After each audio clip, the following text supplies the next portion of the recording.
So I am so excited to share the client success story that I have to share with you today, because this particular client of mine, her story and the amazing success that she's getting now, but her story really encapsulates so many of the themes that I know so many of you struggle with. And with me sharing with you her story, you are going to see that all of these things, like circumstances not mattering, the illusion of no movement, like all of these things that you have possibly struggled with, in her story, you are going to overcome these things just like she did and get the results that you want. This video is going to be like a God shot to any of you who maybe have been struggling with doubt, with thinking that maybe your desire is just not meant for you, giving a lot of power to your circumstances. If you've been wavering or struggling or doubting, again, this video is exactly what you need to make you see that there is so much going on behind the scenes as you manifest that you don't realize. And it is working, because trust me, this client, I have been working with her since January. I went back in my calendar to look at how long we've been working together. Right now, I'll say at the time I'm posting this, it is August of 2025. So I've been working with her for about 8 months. And I'm saying that for context because within these 8 months of working with her extensively, I have seen her go through so many different challenges, so many different phases of kind of sorting through her own energy. And there were times that she truly felt hopeless, so much, doubt in the law of assumption. Anyway, all of these things that, again, I know that you guys have struggled with as well. So I'm just so excited to share her story. And we're also going to talk a lot about affirming, because a big part of her success is when she was able to start getting into the rhythm of affirming, but affirming appropriately. Because it's so interesting that when I started working with her back in January of 2025, she came to me and she was already affirming, but the way she was affirming back in January is so different than the way that she affirms now in August 2025. And that is a big reason that her results shifted. So again, we'll get into that as I get into the story. But I wanted to preface that we're going to be talking a lot about affirming in this video, because so many of you have been requesting that I kind of clarify, well, how do you affirm appropriately? How are you not supposed to affirm? Of course, I don't ever want you guys to take anything I say is like a rule, because I know that your old self-concept can like be hard on you about like, oh, well, you're not affirming correctly. Like, don't take anything I say as a way to beat yourself up. But anyway, I'm already getting down the rabbit hole. Let's get into this. First, let me introduce myself. My name is Genevieve. I'm a manifestation coach, a spiritual teacher, an energy healer, and I'm here to really make law of assumption, manifestation, really work for you. So I do like to talk about the nuances of energy sometimes, the nuances of psychology sometimes, because all of these things can factor into your ability to really hold your state of having what you want. And again, everything I just said very much applied to my client's success story and applies to a lot of you guys as you're watching this. Law of assumption is very simple, but when you're dealing with the nuances of your own energy, it's like, okay, how can I keep this simple knowing going without my old energy kind of hijacking the process? So that's why on this channel, I talk a lot about the nuances of that. If you want to work with me more, there are lots of ways that you can do that. I have courses, I have private coaching. The links to all of this stuff is down in the description below. The courses, the private coaching, everything. But if you don't do any of that today, of course, you don't have to. You can just like this video and subscribe to my channel so that you don't miss out on all of the fun things that we talk about on this channel. So now let's get into her really cool success story. And as a lot of you guys know, when I share people's success stories, even my own success stories, as you guys have noticed, I do like to protect people's privacy. I like to keep the details kind of vague just because I don't want, any weirdness. I just value privacy. But I will say she specifically gave me permission to share a lot of the details of her story, because some of the details, especially of the success that's happening now, the details themselves are really cool. So I am going to give you a little bit more of the details of her situation, of her life. Okay, so let's get into it. So as I already said, she is a client that came to me back in January of 2025. She is manifesting an SP, obviously a romantic SP. And the gist of her story is that she had been working with this man, her SP, professionally for many years, and they developed feelings for each other They started dating. I think maybe it was like summer 2024 into the fall. The romance was building. Things were getting hotter and heavier. Things were getting more serious. But then all of a sudden in December of 2024, this guy got really scared and disappeared. And a sensitive detail that feels important to share here, because I know that so many of you are in similar situations as she was, but I'm saying it's a sensitive detail because when I share this, there might be a few of you that are going to want to judge this circumstance. But I will say that as they started to build their romance, the SP, he was already in a dead marriage. So there was a pretty established third-party situation in her story, and it feels important to mention the third party because it definitely became a little bit of a block for my client, because obviously she's in love with this man. They obviously have a really real connection. They had already been working together for a long time. They had a very good established friendship that was developing into really real feelings. And as I said, this marriage that he was in, it was a long-term marriage that had been kind of dead for a long time. And again, I know there may be people out there that would judge this, but I totally don't. I actually think it's immoral to stay in bad relationships based on fear, because that's clearly what this guy was doing. He was just in a very codependent, kind of comfortable situation with this woman that he had been married to for years and years and years. And he was just afraid to leave. That's what so many people are stuck in. I have so many clients who are married currently, or they're in a dead long-term relationship that they don't want to be in anymore, but they're so afraid of losing that relationship because it's just been such a placeholder in their lives. There's just this codependent attachment to what they don't want anymore. And that fear that's like, I can't leave this relationship. It's not safe for me to leave this relationship. It's like a very low self-concept kind of doubt where it's like, I won't be okay. I can't have the person I want to have. Because also, like in my client story, these people, they usually do have a good connection with someone. There's usually someone else they know they're supposed to be moving towards. They're that SP, that someone that they're supposed to be moving towards, but they're still so fearfully chained to this old relationship, this old thing that's really no longer serving them. So anyway, I'm saying that this is why I don't judge these kinds of situations. That some people, they have very old school traditional values. It's like, no, you got to make your marriage work no matter what. And to me, it's like, you know what? If something is dead, then it's simply time to, in a healing, healthy, amicable way, give both you and that other person space to move on and manifest in your next level amazing relationship. Anyway, I just had to say that for the very specific context of people like this particular client that I'm talking about today, where it's just very obvious that this man, he was afraid, he was also in a dead marriage, and he just got freaked out and he kind of ran back to the dead marriage for safety. And then my client, again, this happened in December 2024, me and her, we started working together in January. So the very next month, me and her are working together. And so understandably, she's very disheartened. She feels totally abandoned. She feels totally rejected and totally confused because again, things had been going so well. She thought things were going to kind of continue to naturally progress and he would naturally kind of just, easily separate from his wife and things would keep progressing. And she just felt like the rug was totally pulled out from her, that all of a sudden he went back to the wife. So her self-esteem was low. Her self-concept was low. She was feeling really desperate for him. Like she really wanted him back very badly, but was also just in so much fear. And I'll also say too, like he didn't just go back to the wife. He like completely ghosted her. Like they had been in no contact from December up until now. So almost 9-10 months of no contact. So in the whole time me and her working together, she has no contact. She can't see what's happening behind the scenes.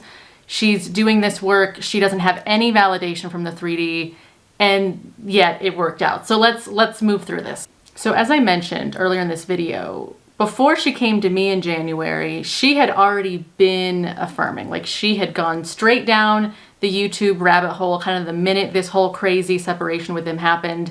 And she was, doing a lot of affirming, all of that. But the state that she was in when she was affirming back then was, as I put it, she was in a really low place. She was really desperate, really sad. Although, I mean, she's also the kind of person that she is like, once she gets something, she does transmute the energy very quickly. But at that time, she still was really just activated by her fear. She was so afraid that he wasn't going to come back. She was so afraid that she was never going to talk to him again. And that was her primary state and the primary mode that had kind of hijacked her affirmations, like affirming from that, like, oh my God, I'm so afraid he's not coming back.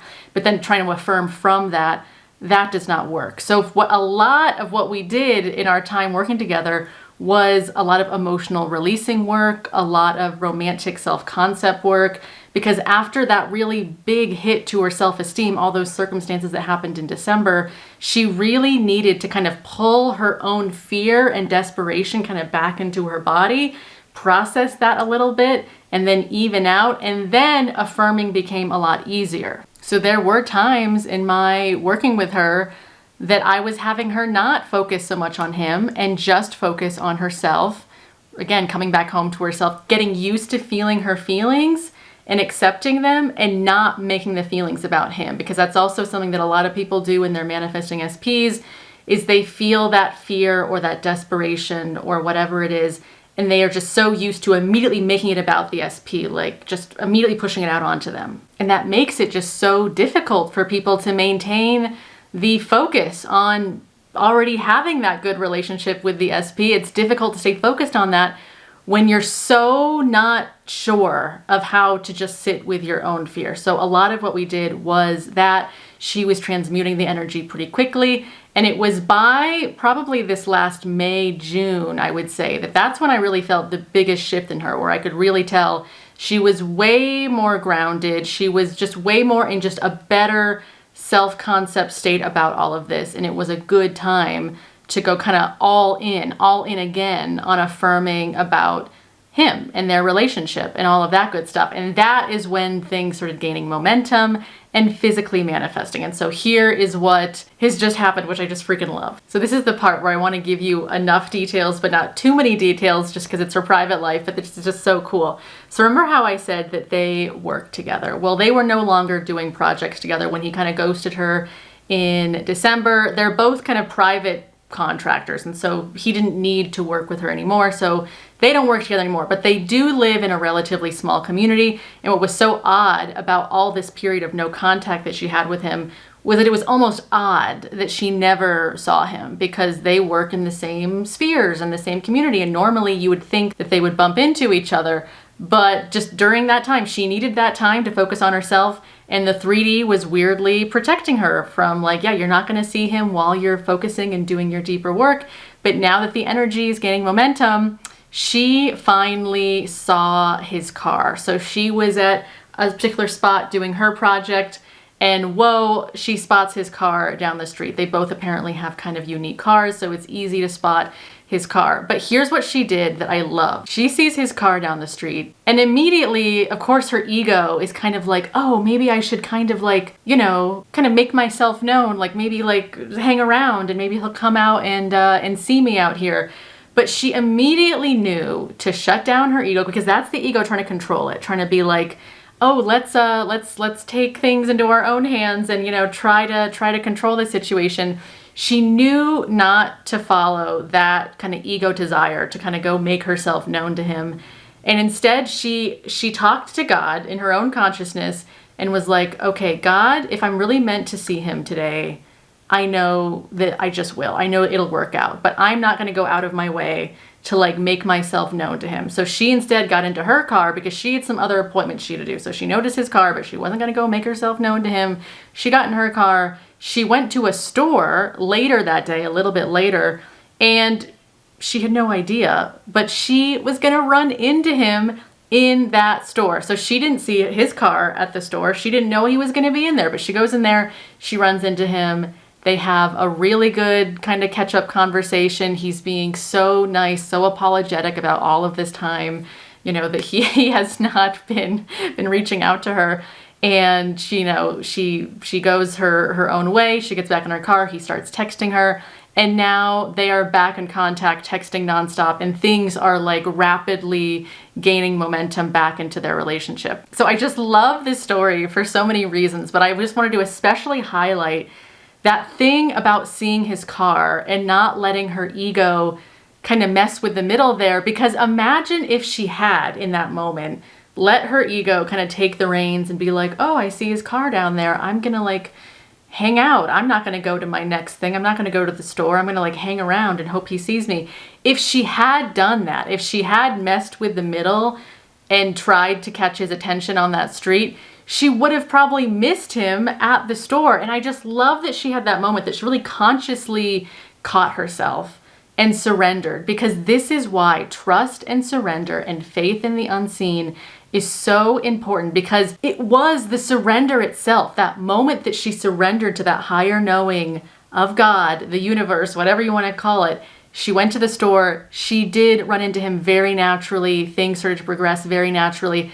I just love that part of it. It's something that I really want you to be taking in mind as you move ahead, because it can be so tempting to want to, again, mess with the middle is what we call it, where it's like we think like, well, maybe if I kind of make myself known to them, or maybe if I kind of, go down this street, maybe I'll see, like trying, the ego trying to kind of chase them a little bit if you're manifesting a person. So it's tempting for the ego to want to hijack the manifestation process like that. But as you can see from her story, when you trust, when you surrender, when you go back to leaning back in your own knowing, leaning back into your own, like, this is who I am.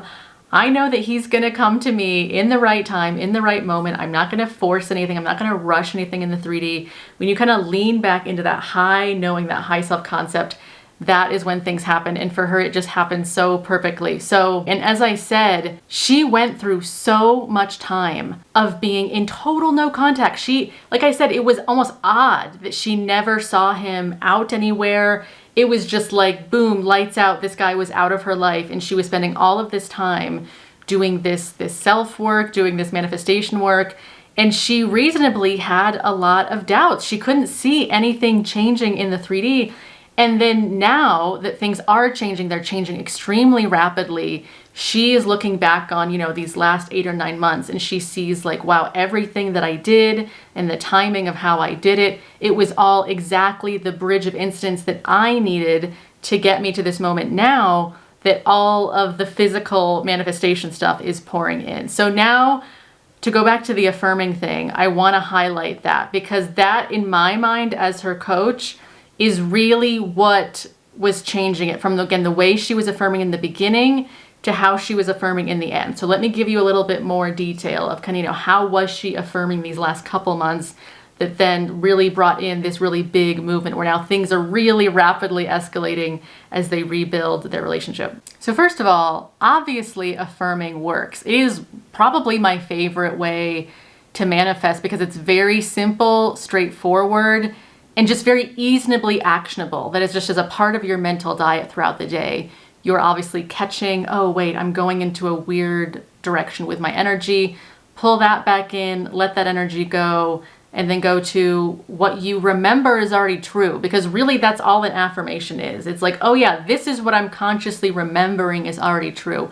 We already have a great connection. Me and this person, this SP, we already have a great love, a great connection. We're already together now, whatever it is that you want to say to yourself as you're remembering. So affirming is simple, it's actionable, because you're already thinking all day anyway. So you might as well be practicing thinking thoughts that are moving in the direction of what you want. But to go back to this particular client as kind of a case study, in the beginning, it was just like, even though she was saying the affirmations, and she was saying them a lot, because remember, she was in that desperation and fear, and it was causing her to be kind of obsessive about like, okay, I'm just going to keep affirming and affirming, but like nothing was changing at that time. So to use her as a case study, it's not that she needed to perfectly heal her emotions, because I've clarified this a lot, and I'm going to keep clarifying it.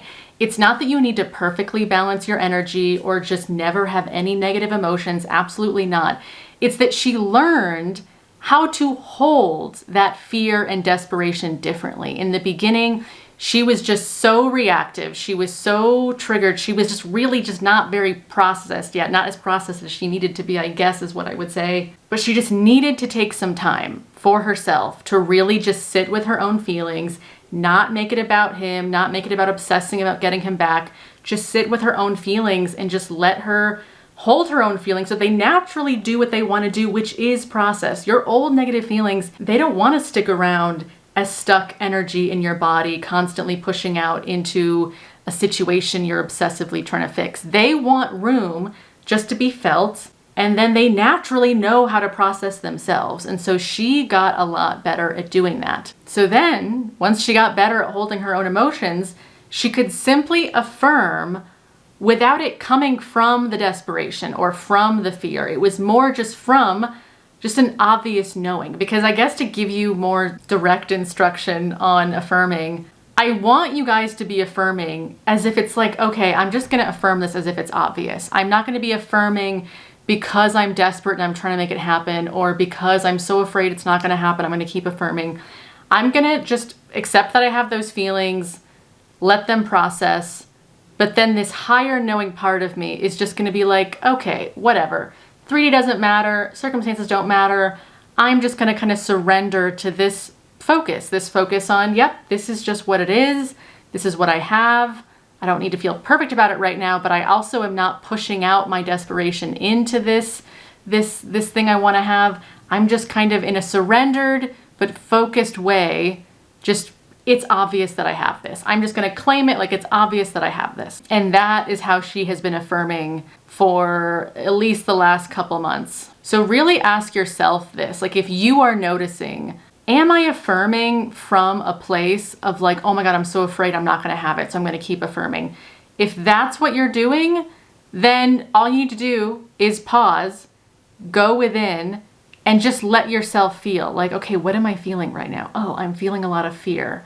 And then just feel it. But do not attach the fear to the situation anymore. Don't attach the fear to the person anymore, because that's also the problem of what keeps it pushing out, is because you're labeling that fear as like, oh, this fear is about them, so I'm trying to fix this. I'm trying to fix the fear through affirming about them. But that's like, no, you're just staying in the state of fear, and your affirmation's kind of getting lost in all the fear. Instead, just own your fear. Like, oh, I'm afraid. And then sit with it, feel it, and then be like, that's okay. All right, when I feel ready, I'm gonna go to, I know I have this. And it's not because I'm afraid of not having it, so I'm trying to obsessively have it. It's more just I'm afraid, and that's kind of a separate thing. I'm now compartmentalizing separately from my knowing that I do have this. I hope it makes sense. It's a little bit of a nuanced thing we're talking about here. You're not denying your fear, you're not repressing your fear, or whatever it is. In this example, I'm using fear. You're owning it, you're accepting it, but you're also very consciously saying, this fear, I'm no longer gonna make it about my person or my manifestation. I have it, it's just an energy in my body, but I'm no longer pushing, I'm not pushing it out onto them anymore. And then again, later, maybe when you do feel a little bit more just settled and surrendered about whatever fear feeling you are having, then you can go back into that, okay, I'm just gonna know, as if it's obvious, I'm just gonna know that, yep, this is already done, this is already a thing. Because remember, your desire is not separate from you. It's not out there with the physical person or with the physical circumstance. Your desire is an energy that you are choosing within yourself. Your desire is a choice. You're always choosing, do I have this right now? Or do I choose that I don't have it right now? And what you're doing is you're saying, yeah, even if I feel anything, I can still choose all the time that I do have this. I'm always choosing the higher knowing that I do have it, as if it's obvious, even if I feel something. If you want to go deeper into affirmations in particular to get your manifestation, I've talked about this in another recent video, and it's funny that I'm talking about it again, but the 5-week manifestation challenge that I have goes really in depth into how to appropriately be affirming to get your manifestation. So if you really do want more in-depth instruction and a very set structure for how you should be affirming, that is probably the course for you. So keep that in mind, because a big part of my client's success was honestly, yeah, she got really a lot better at affirming from a much more neutral state. She was no longer, again, affirming from that desperate, anxious fear state. She had processed that fear and desperation so that her self-concept was a lot better. And therefore, the self-concept allowed her to just be like, yeah, I can just sort of more naturally not be distracted by my fear and desperation. and just more easily hold my focus of like, this is what I'm affirming. This is what I'm affirming. He's so in love with me. We're in total easy contact. Everything is good between us. And it was much easier to stay focused on that without getting so caught up and distracted by all that unprocessed fear and desperation. And that's really all she was doing for the last couple months. She was just really good at affirming exactly what she wanted, and she was no longer wavering so much. But remember, as I said, there were a lot of months where she was really caught up getting distracted and, oh my God, it's been 6 months, and oh my God, maybe he's never really gonna leave his wife, and and like all of the circumstances that, especially when you're in no contact and you can't see what's happening. You can't see what's happening in the 3D world. I get it. It's so easy to get really tripped up and get focused on, well, what if? But she kept bringing it back to, I'm just feeling some feelings. Let me sit with them and process them. And then I'm going to keep going back to what I want. And as I said, now things are developing quickly. Of course, they're still in development. This success story is really recent, but things are happening very quickly. So I will keep you guys updated on how things continue to unfold. But I know it is going so well and it's moving so quickly in the right ways, in the best ways. And I'm so excited for her, because to work with her for this amount of time so closely, it's just so cool to see someone go from beginning to end, being able to work with someone and see them go the full process. So I feel humbled myself that I've gotten to do this process with her, and she's just doing so well now. So remember, circumstances don't matter. Time doesn't matter. No contact, which is just a circumstance, doesn't matter. Nothing matters. Your job is to continue to stay focused on yourself, changing your own knowing of yourself, changing the way you interact with your own energy so it doesn't keep pushing out in the old ways it used to, and to simply continue practice your choice in knowing of what's happening for you, no matter what. Because as I said, I totally get it. It can be so easy to get distracted and sidetracked with doubts, especially when you think there's no movement and there's, oh my God, so much time. It's so easy for your ego to try to hijack and ruin everything with those kinds of perceptions. But her story in particular really highlights it totally is always working, and it doesn't matter, again, the circumstances, how much time, it's working. Just keep persisting in your own knowing. Do not waver in your own energy, because if you're wavering in your energy, if you're not kind of holding yourself the way that you need to, and holding your focus the way that you need to, then yeah, the 3D is probably going to go a little bit slower, or the 3D is going to waver with you, because that's all it does. It mirrors you. Whatever you're doing, the 3D is mirroring back to you. Okay, I think this video is long enough. Let me know your thoughts, your questions, whatever it is, put it all down in the comments below. As I said, if you really liked this video and you want to do what she did, I would say, well, the self-concept course is actually probably a really good one to start with, because as I said, her self-concept really did need to shift, especially in those first few months that she was really in a lot of angst and anguish over this man. But so self-concept course could probably be first, but the affirmation part of it, that would be best served to do the 5-week manifestation challenge. I'm saying this because I know I can get pretty booked out. She was also very smart that she would purposefully make sure to book me out months in advance so that she could keep working with me, because I think we work together every 2 weeks probably. So she's smart to make sure to keep booking me out, because I know it's YouTube and I've got a lot of people that want to work with me. So I suggest either booking me out in the future now if you want me to work with you one-on-one, or again, if you don't have the patience to wait for me to be able to do a call with you, then do those courses, the self-concept course and the 5-week manifestation challenge. Those are going to be the best combo. But yeah, I'm just throwing that out there if you want to really apply what she was applying. So anyway, again, just let me know your thoughts, questions, all of that in the comments below, and I will see you guys in my next video. All right, bye.